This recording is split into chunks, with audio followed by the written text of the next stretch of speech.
तो यहाँ पे आपने ये समझना है कि जो बेस है वो वेरिएबल है और हमने पावर बराबर करनी है। यहाँ पे अगर वेरिएबल बेस के अंदर हो तो आपने पावर इक्वल करनी है, अगर वेरिएबल जो है पावर के अंदर हो तो आपने बेस इक्वल करनी है। बिस्मिल्लाहिर्रहमानिर्रहीम, अस्सलाम वालेकुम, welcome students, welcome to my YouTube channel. Students, आज हम class 9th mathematics Punjab text book board की न्यू बुक उसका चैप्टर नंबर 2 एक्सरसाइज नंबर 2.2 का क्वेश्चन नंबर 3 सॉल्व करने जा रहे हैं। सो स्टूडेंट्स, बुक्स जो है मार्केट में आ चुकी हैं। आई होप सो आप सब ने बुक्स ले ली होंगी। अगर किसी ने अभी तक नहीं ली तो बुक्स आपको मिल जाएंगी, आप मार्केट से चेक करें। तो बुक्स हमारी फाइनली आ चुकी हैं, वही बुक है टोटली जो हमने PDF से सॉल्यूशन स्टार्ट किए थे, बट कुछ क्वेश्चंस के अंदर चेंजिंग हैं जहाँ पे आंसर गलत आ रहे हैं फर्स्ट चैप्टर में। सो स्टूडेंट्स, अगर कुछ क्वेश्चंस के आंसर गलत आ रहे हैं तो आपने परेशान बिल्कुल नहीं होना। पहले भी मैंने बताया था कि आपने बिल्कुल नहीं घबराना। तो इंशाल्लाह हम कोशिश करेंगे कि उन क्वेश्चंस को दोबारा सॉल्व कर लें, या मेरी ये कोशिश होगी कि हम चैप्टर 1 को मुकम्मल जो है अच्छे तरीके से दोबारा सॉल्व करें। तो आप चलते हैं चैप्टर 2 के एक्सरसाइज नंबर 2.2 की तरफ और इसका क्वेश्चन नंबर 3 सॉल्व करते हैं। हमारे पास क्वेश्चन नंबर 3 में क्या लिखा हुआ है, find the value of x in each of the following. क्या करना है, हमने x की वैल्यू फाइंड करनी है। नीचे हमारे पास कुछ इक्वेशंस गिवन है जो कि कौन सी हैं, जो लॉ के फॉर्म में है। ठीक है, तो अगर आपने क्वेश्चन 1, 2 क्लियर कर लिया है तो ये क्वेश्चन आपको जल्दी समझ आ जाएगा। अगर आपने वो क्लियर नहीं किया तो आपने समझना है कि हमारे पास दो फॉर्म है यहाँ पे। एक होती है पावर की फॉर्म जिसको हम कहते हैं एक्सपोनेंशियल फॉर्म, ठीक है, और दूसरी होती है लॉग की फॉर्म जिसको हम कहते हैं लॉगरिथमिक फॉर्म। यहाँ पे हमारे पास जो क्वेश्चन है वो किस फॉर्म में गिवन है, लॉगरिथमिक फॉर्म में गिवन है, यानी लॉग की फॉर्म में गिवन है। इसके तरह हमारे पास क्या होते हैं, तीन चीजें होती हैं। एक हमारे पास लॉग के आगे नंबर लिखा होता है जिसका हम लॉग ले रहे होते हैं, और उसके बाद ये बेस होती है यहाँ पे जो छोटा सा नंबर लिखा होता है जी के साथ, और एक लॉग का आंसर होता है जो इक्वल के बाद होता है। ठीक है, तो हमने यहाँ से x निकालना है। अब x यहाँ से डायरेक्टली जो है वो नहीं निकल सकता, हम क्या करेंगे, इसको कन्वर्ट करेंगे एक्सपोनेंशियल फॉर्म में। ठीक है, या कभी हमारे पास एक्सपोनेंशियल फॉर्म में आंसर नहीं आएगा पावर की फॉर्म में तो हम उसको लॉग में कन्वर्ट करेंगे। तो स्टार्ट करते हैं सॉल्यूशन। फर्स्ट ऑफ ऑल तो आपने ये गिवन जो एक्सप्रेशन आपके पास है इक्वेशन, ये आपने लिख लेना है। लॉग ऑफ 64 है हमारे पास और बेस क्या है x है, और इक्वल किसके आ रहा है, 3 के आ रहा है। ठीक है, ये आपने वैसे लिख लेना है। उसके बाद हमने कन्वर्ट करना है इसको एक्सपोनेंशियल फॉर्म में, पावर की फॉर्म में। तो बेस क्या है हमारे पास, x है, तो फर्स्ट ऑफ ऑल हम इसकी लिखेंगे बेस, जरा बड़ी करके। बेस के बाद आपने क्या लिखनी है, पावर क्या होती है, इक्वल के बाद वाली ये बन जाती है, एक्सपोनेंट बन जाता है x रेज़ पावर 3, और इक्वल के बाद क्या आता है, जो लॉग के आगे नंबर होता है 64। ठीक है, तो ये हमारे पास x raise power 3 is equal to 64 किस फॉर्म में आ चुका है, by converting it into exponential form. Okay हो गया। अब हमने यहाँ से इसको सॉल्व करके x निकालना है। अब इसका सिंपल मेथड है, आपने यहाँ समझना है। अगर आपको मेथड इस पार्ट में समझ आ गया तो अगले क्वेश्चन आपके लिए इजी हो जाएंगे। क्या करना है, हमने बेसिकली यहाँ पे दोनों साइड्स को कंपेयर करना है। अब कंपेयर कैसे करना है, दोनों तरफ देखें तो बेस है, इस तरफ देखें लेफ्ट साइड पे पावर है, लेकिन यहाँ पे नंबर है। हमने इस नंबर को इसी फॉर्म में यानी एक्सपोनेंट की फॉर्म में लेके आना है। और वो कैसे आ सकता है, इसके हम फैक्टर्स निकालेंगे। ठीक है, जो बेसिक इसका मेथड है वो क्या है, अपने फैक्टर निकालने हैं इसके 64 के। कैसे निकालेंगे फैक्टर, फर्स्ट ऑफ ऑल हम नंबर लिखेंगे 64 और इस तरीके से आप फैक्टर निकालते हैं। अब बहुत इजी मेथड है, आप पहले कर चुके हैं। तो 2 पे डिवाइड करेंगे हमारे पास आएगा 32, अगेन 2 पे डिवाइड करेंगे हमारे पास आएगा 16, इस 2 पे डिवाइड करते जाए हमारे पास आंसर आता जाएगा जब तक 1 ना बन जाए। ठीक है, 2 4 are 8 and 2 2 are 4 and 2 1 is 2। ठीक है, तो ये बेसिक मेथड है। अब इसका मतलब क्या है कि 2 को हम कितनी बार मल्टीप्लाई करें, 1 2 3 4 5 6, 2 को हम 6 टाइम मल्टीप्लाई करें, हमारे पास आंसर क्या आता है, 64 आता है। ठीक है, अब इस नंबर को अगर हम यहाँ पे लिखते भी हैं, ठीक है, तो हमारे पास जो पावर है वो बराबर नहीं है। तो यहाँ पे आपने ये समझना है कि जो बेस है वो वेरिएबल है और हमने पावर बराबर करनी है। यहाँ पे अगर वेरिएबल बेस के अंदर हो तो आपने पावर इक्वल करनी है, अगर वेरिएबल जो है पावर के अंदर हो तो आपने बेस इक्वल करनी है। ये बात सिंपल समझ लें। ठीक है, यहाँ पे अब बेस वेरिएबल है, हमने पावर बराबर करनी है यहाँ पे, ताकि हम कंपेयर कर लें। तो ऐसा कौन सा नंबर है जिसकी पावर हम 3 लें, हमारे पास क्या आ जाए, 64 आ जाए। तो यहाँ पे हमारे पास 2 की पावर 6 आ रही है 64। तो अगर हम क्या कर रहे हैं, 3 को ट्राई करें तो 3 को आप 3 बार मल्टीप्लाई करें, हमारे पास 27 आता है। बट अगर आप 4 को मल्टीप्लाई करते हैं, यानी 4 मल्टीप्लाई बाय 4 मल्टीप्लाई बाय 4, हमारे पास आंसर क्या आता है, 64 आता है। तो 4 रेज़ टू पावर 3 हमारे पास क्या आता है, 64 आता है। तो यहाँ से हमने क्या करना है, 64 को 4 रेज़ टू पावर 3 लिखना है। अब यहाँ पे क्वेश्चन स्टूडेंट्स का आ सकता है कि सर हमने इसको इस फॉर्म में क्यों नहीं लिखा। इस फॉर्म में इसलिए नहीं लिखा क्योंकि हमने पावर बराबर करनी है, इधर भी 3 इधर भी 3 करना है, ठीक है। अब कुछ क्वेश्चन आएंगे जहां पे हमें लाजमी नहीं कि ये हमने बराबर करना है, हमने जो भी यहाँ पे फैक्टर आएंगे वही राइट कर देंगे यहाँ पे, ठीक है। तो ये हो इससे भी सकता है, बट वो जरा कम्प्लेक्स हो जाएगा। आपको मैं डायरेक्ट बता रहा हूँ कि यहाँ पावर 3 है, आपने 3 बनाना है, तो आप 2 को मल्टीप्लाई करें 3 टाइम, 4 को मल्टीप्लाई करें, 3 को मल्टीप्लाई करें, जो नंबर इसके बराबर आ जाए आपने वही लिख लेना है। अब आपके पास क्या आ चुका है, x raise power 3 is equal to 4 raise power 3। अब दोनों बराबर हैं, इक्वल का मतलब क्या होता है, दोनों आपस में बिल्कुल सेम है। जब 3 के बराबर है तो x किसके बराबर है, 4 के बराबर है। तो यहाँ पे हम क्या लिखेंगे, अब कुछ बच्चे यहाँ पे घबराते हैं लिखने से, तो वैसे बेहतर है आप लिख लिया करें।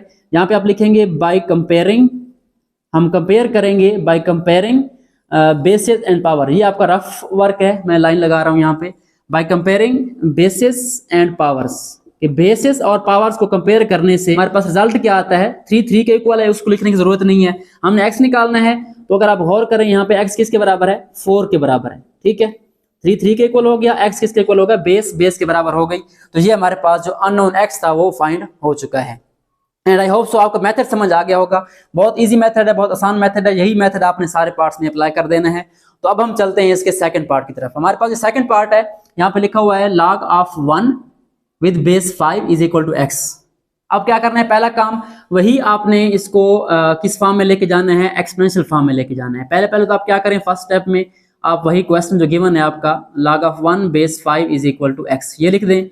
उसके बाद इसको कन्वर्ट करें एक्सपोनेंशियल फॉर्म में। तो बेस क्या है, 5 है, तो फर्स्ट ऑफ ऑल आप बेस लिखेंगे और इक्वल के बाद जो नंबर है वो क्या बन जाएगा, इसका एक्सपोनेंट बन जाएगा, और इधर हमारे पास क्या आ जाएगा, 1 जो है वो इस साइड पे आ जाएगा, ठीक है। अब देखें यहाँ पे 5 raised power x is equal to 1। अब यहाँ पे क्या करना है, हमने यहाँ पे वेरिएबल, अब देखें कहाँ चला गया, पावर में चला गया है। अब यहाँ पे हमने बेस बराबर करनी है, ठीक है। वेरिएबल पावर में हो तो आपने बेस बराबर करनी है, अगर वेरिएबल आपका बेस में हो तो आपने पावर बराबर करनी है, ठीक है। अब आप सोचें कि 5 जो है हमारे पास यहाँ पे बेस है, अगर हम यहाँ पे 5 बेस रखते हैं तो 5 की हम कौन सी पावर लें, हमारा आंसर क्या आ जाए, 1 आ जाए। तो आपको बताया था 0 पावर ला, कि किसी भी नंबर की हम पावर 0 ले, आंसर क्या आता है, 1 आता है। अब यहाँ पे कोई भी आ सकता है, 2 3 4 आ सकता है, बट हमें क्या चाहिए, 5 चाहिए, क्योंकि बेस यहाँ पे 5 है, हमने बेस इक्वल करनी है, ठीक है। तो हम क्या लेंगे यहाँ पे 5 रेज़्ड पावर 0, वो किसके बराबर होता है, 1 के बराबर होता है। अब देखें हमारे पास बेस बराबर हो गई, जब बेस बराबर है तो पावर भी क्या होगी, एक्सपोनेंट भी क्या होगा, बराबर होगा। तो यहाँ पे हम क्या लिखेंगे, by comparing exponent and bases, by comparing basis and power लिख लें, या by comparing basis and exponent लिख लें, ठीक है, बेसिस एंड एक्सपोनेंट्स, ठीक है। जो बेस्ट वर्ड है वो एक्सपोनेंट है, क्योंकि जो इसको हम एक्सपोनेंट कहते हैं, पावर ओवरऑल कहते हैं इसको, ठीक है। तो कंपेयर करें बेस के बराबर, पावर के बराबर, तो यहाँ से हमारे पास x क्या आ जाएगा, 0 आ जाएगा। तो ये हमारे पास x का आंसर आ चुका है सेकंड पार्ट का। आई होप सो आपको ये फर्स्ट 2 पार्ट क्लियर हो चुके होंगे, क्योंकि ये बहुत इजी हैं, बहुत सिंपल हैं। अगर आपने एक पार्ट समझ लिया तो इस तरह का कोई भी क्वेश्चन आ जाए आप सॉल्व कर सकते हैं, ठीक है। तो अब हम चलते हैं क्वेश्चन 3 के पार्ट नंबर 3 एंड 4 की तरफ। सो स्टार्ट करते हैं इसके पार्ट नंबर 3 को। हमारे पास थर्ड पार्ट में क्या है, log of 8 to the base x is equal to 1। तो सेम काम करना है आपने सोल्यूशन के अंदर। फर्स्ट ऑफ ऑल आपने गिवन एक्सप्रेशन को, इक्वेशन को राइट करना है, log of 8 to the base x is equal to 1। उसके बाद क्या करना है, इसको कन्वर्ट करना है एक्सपोनेंशियल फॉर्म में, पावर के फॉर्म में। तो बेस क्या है हमारे पास, यहाँ पे देखें x है, ठीक है, x बेस है, पावर क्या बन जाएगी, 1 इक्वल क्या आ जाएगा, 8 आ जाएगा। अब यहाँ पे देखें बिल्कुल सिंपल सा केस है, x रेज़्ड पावर 1 है, ठीक है। अगर 1 के अलावा कोई और पावर होती, 2 होती, 3 होती, ठीक है, तो हम क्या करते, इस 8 को कन्वर्ट करते किसमें, पावर के फॉर्म में। बट यहाँ पे देखें तो x की पावर 1 क्या होता है, x होता है, ठीक है। तो यहाँ पे हम डायरेक्टली आंसर लिख सकते हैं x इज इक्वल टू 8। यहाँ पे हमें कंपैरिजन की या 8 को फैक्टर्स में कन्वर्ट करने की जरूरत नहीं पड़ी, क्योंकि x की पावर 1 मतलब x ही होता है। अगर यहाँ पे 1 से बड़ी होती, 2 3 4 होती, तो फिर हमें इसको कन्वर्ट करना पड़ता, हमें जो है पावर्स को बराबर करना पड़ता। बट यहाँ पे ये सिंपली तरीके से सॉल्व हो गया है। उसके बाद चलते हैं इसके पार्ट नंबर 4 की तरफ। हमारे पास 4 पार्ट में क्या है, log of x to the base 10 is equal to -3। तो सेम तरीके से आपने सोल्यूशन लिखना है। सोल्यूशन के अंदर आपने गिवन जो क्वेश्चन आपका है वो लिखना है, log of x to the base 10 is equal to -3, ठीक है। कन्वर्ट करें इसको पावर की फॉर्म में। बेस हमारे पास क्या है, 10 है, ठीक है। 10 की पावर क्या बनेगी, इक्वल के बाद वाली -3, ठीक है। इक्वल क्या आएगा हमारे पास, x जो है ये वाला इधर आ जाएगा। अब यहाँ पे आप गौर करें, आपका जो x है वो सिंपल आ गया है। जैसे यहाँ पे x सिंपल आ गया था, तो जब आपका ये x सिंपल आ जाए इसका मतलब यही x का आंसर है। ठीक है, अब यहाँ पे x का आंसर क्या आया था, 8 आया था, बट यहाँ पे 10⁻³ है। तो आपको बताया था कि हम नेगेटिविटी को पसंद नहीं करते, इसको कहते हैं नेगेटिव पावर लॉ। तो क्या करेंगे, पावर को पॉजिटिव करेंगे। आंसर तो आ गया है लेकिन पावर क्या करनी पड़ेगी, पॉजिटिव करनी पड़ेगी। तो पॉजिटिव का रूल क्या होता है, हम इस पावर का रेसिप्रोकल लेते होते हैं। रेसिप्रोकल कैसे लेते हैं, अगर आप इसको पहले सिंपल कर लें, x इस तरफ लिख लें और 10⁻³ इस तरफ लिख लें। अब 10⁻³ इसको हमने पॉजिटिव बनाना है तो इसका लेंगे रेसिप्रोकल। अब रेसिप्रोकल आता है इसको उल्टाने से, यानी जो फ्रैक्शन होती है, रैशनल नंबर होता है, उसको उल्टा देते हैं, नीचे वाला ऊपर, ऊपर वाला नीचे। ठीक है, जैसे ये मार्कर है, ठीक है, ये सीधा है, ये हमारा न्यूमरेटर है, ये डिनोमिनेटर है, हम क्या करेंगे, इसको उल्टा देंगे। ठीक है, नीचे वाला ऊपर, ऊपर वाला नीचे, इसको हम कहते हैं रेसिप्रोकल। तो इसके नीचे हमारे पास कुछ भी नहीं है, इसका मतलब 1 है। ठीक है, जब इसको आप रेसिप्रोकल लेंगे, इसका उल्टाएंगे, हमारे पास क्या आ जाएगा, 1 ऊपर आ जाएगा और जो 10 है वो नीचे आएगा, और जब नीचे आएगा 10 तो पावर क्या हो जाएगी, +3 हो जाएगी। ठीक है, तो अब इसको आप सॉल्व कर लें। 10 की पावर 3 हमारे पास क्या होता है, वो 1000 होता है। इसको मल्टीप्लाई भी कर सकते हैं आप कैलकुलेटर पे, या 10 ज़रब 10 ज़रब 10 हमारा सिंपली क्या आएगा, 1000 आ जाएगा। तो आई थिंक 1/1000 यही आंसर एक्स का। तो यहाँ पे हम क्या करते हैं, एक्स के ऊपर बॉक्स लगा देते हैं। ठीक है, अगर इसको सिंप्लीफाई किया बुक वाले ने, मेरे ख्याल में नहीं किया होगा, यही इसका बार के फॉर्म में आंसर होगा। तो ये हमारे पास क्वेश्चन नंबर 3 का पार्ट नंबर 3 एंड 4 भी सॉल्व हो चुका है। अब हम चलते हैं इसके नेक्स्ट जो लास्ट 2 पार्ट हैं वो सॉल्व करते हैं। सो स्टार्ट करते हैं सेकंड लास्ट पार्ट, 5 पार्ट। इसमें अगर आप देखें, आपके पास लिखा हुआ है log of x to the base 4 is equal to 3/2। यहाँ पे वही काम करना है, x फाइंड करना है। तो फर्स्ट ऑफ ऑल वही पहला स्टेप कि आपने क्वेश्चन को दोबारा लिखना है, इक्वेशन को दोबारा, log of x to the base 4 is equal to 3/2।